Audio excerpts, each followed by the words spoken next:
What's happening, Steam? Well, actually, this vlog goes out to all of the crypto community, really. I was reading through Twitter. Twitter has this funny way of putting up tweets that it thinks you would like at the top of my feed. And I saw a tweet from Charles Hoskinson, basically thanking the Cardano community for being nice and sweet or whatever, and for not being the EOS community. And it kind of made me laugh, and it just made me feel like doing a video and really kind of doing this video for people that are new to the space. And the message I really want to get out is that crypto is not a zero-sum game. And don't make the mistake of thinking that you have to either back one horse or back another horse, or else you're somehow kind of traitorous or something like that. Well, if you're thinking of it from an investor's point of view, or even someone that's interested in seeing the technology advance, I wouldn't advise doing that. I mean, I can understand why, if you are entrenched in a given project or you're a developer of a given project and that's your little baby and you're getting some trolls jumping on your back, how you might feel, have your back up, and how you might want to defend your corner and really pump for your coin. However, if you're new to the space or you're just an investor trying to navigate your way through, my advice would be don't treat it as a zero-sum game.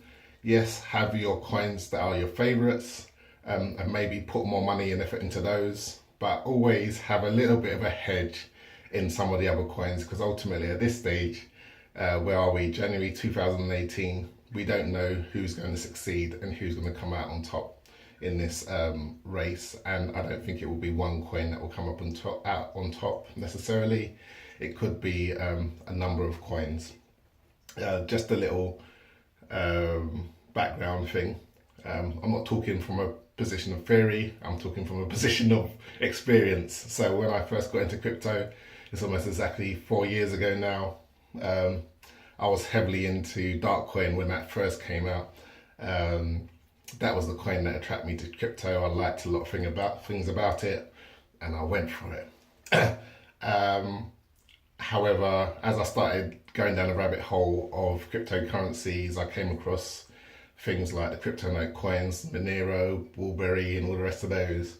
And I made the mistake of thinking that you had to choose one or the other, and getting heavily down the crypto note route and pumping for particular coins and really trying to put my money and effort into one coin and not risk hedging my bets. And had I been a little bit more cute with my investments and had a little bit more circumspection in terms of looking at those coins, then I might have made better, more savvy decisions early days. But you know, you live, you learn, and then you rectify those mistakes as you go along.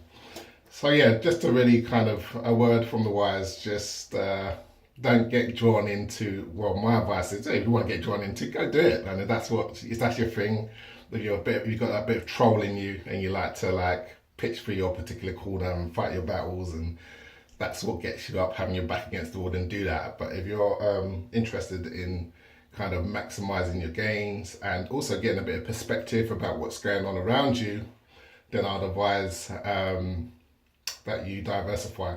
And nothing's better than putting a bit of money into a coin that's maybe a rival to your coin, in order for you to then get that stake in it. So if you're there thinking that you've got all these high rollers that are putting in kind of millions of pounds into crypto and they're going all in on Cardano or all in on EOS or all in on Neo or all in on Ethereum, then you're probably deluding yourself, because any savvy investor would be putting a bit in several coins, even though their major investment might be in one coin.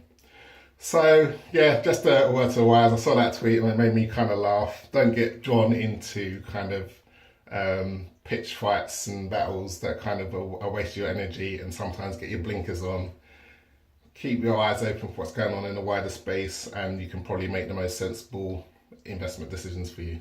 All right, I'm gone. Bye.